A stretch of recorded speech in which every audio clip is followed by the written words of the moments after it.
Confidence is cracking. The silent collapse of the American financial system. On May 6, 2025, U.S. Treasury Secretary Scott Besson took the stage at the Milken Institute to address the world. Facing a room full of financial executives, he proclaimed that America had eradicated waste, planted investment, and fertilized growth. But a quick look at the numbers revealed this was a recovery plan. It was a desperate cry for help. While Besson was speaking, the US dollar had already plunged 9.2% since early April, its worst fall since the 2008 crisis. In just days, more than $15 billion had flowed into gold, and within 2 weeks, foreign investors had dumped $36 billion in US Treasury bonds. The United States wasn't offering an investment opportunity, it was begging for stability.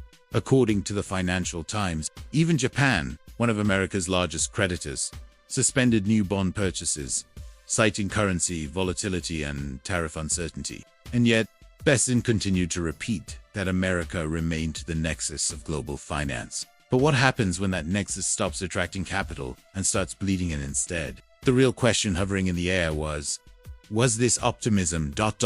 or damage control? The Wall Street Journal reported that after April's tariff hikes, the falling dollar completely erased international investors' gains. Even with the S&P 500 trying to recover, year-to-date growth was a mere 1.7%, less than inflation. For foreign investors, it was an unsolvable equation. Treasury bond yields around 4.9% weren't enough to offset currency losses, especially with inflation still at 3.2%, and energy prices surging more than 11% since March. HSBC's Q2 report revealed a clear trend. Major institutional investors were fleeing the dollar, reallocating to Eurozone and Swiss assets. American liquidity, without confidence, was becoming fuel for capital flight, not a safe harbor, and that exodus had already begun. According to Bank of America, U.S. equities saw net outflows of $11.6 billion in April alone, when a market's appeal hinges on dollar dominance, and that dominance starts to erode. The rhetoric turns from strategy into which leads to the inevitable question: what is still holding this house up? That same week, the Nasdaq Volatility Index hit its highest spike since October 2022. Yet Besson called the U.S. market the problem. Goldman Sachs warned of inflated valuations, projecting only a 3% gain through year-end 2025. Consumer confidence had plunged to 95.2, the lowest since 2020. Even McDonald's posted its worst quarter since the pandemic, with a 6.4% drop in same-store U.S. sales.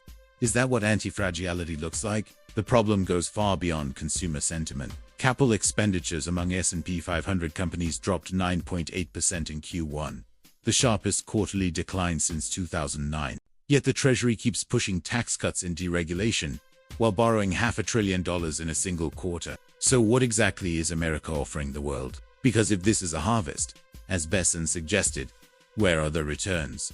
On May 3rd, gold spiked 1.3% in under 60 seconds, a $280 per ounce surge. A rare, aggressive move. Bloomberg confirmed this surge was driven by massive institutional orders. $15 billion redirected by auto trading funds fleeing Treasury bonds and flowing into metal ETF. Central banks from China and India, leading a record 290 metric tons of gold bought this quarter, according to the World Gold Council. Meanwhile, the S&P 500 is still trading at a forward PE ratio of 21.4, well above the 10-year average. And 10-year real yields remain negative, even after adjusting for CPI inflation. This isn't just about hedging, it's about escape. The market is searching for an emergency exit from a system that feels increasingly close to collapse. But if investors no longer believe in the dollar ... or the Treasury, or the Fed ... what's left? During the same period, the White House revoked the de minimis rule, subjecting all imports under $800 to full taxation. The result: Long Beach Port reported a 19% drop in import volume in April, while shipping costs for Chinese goods soared. One container ship, the OCL Violet, faced $420 million in additional tariffs on a $560 million cargo. Apple's CFO confirmed the company expects a $900 million hit in tariffs this quarter alone. Solar panel importers, chemical manufacturers, and electronics firms are reporting margin compression of 30% to 40%. The U.S. Chamber of Commerce warns these costs are no longer sustainable. GDP for Q1 came in flat at 0.3%. Imports collapsed by 5.1%, the sharpest drop since the pandemic began. Janet Yellen was blunt in a speech at the Brookings Institution. Current tariffs are pushing the U.S. 40% closer to a technical recession, with 38% of America's industrial inputs still coming from China. Supply chain bottlenecks are inevitable. Plug Power has already cut its 2025 revenue forecast by 18%. General Motors and Rivian are reporting shortages of lithium and cobalt.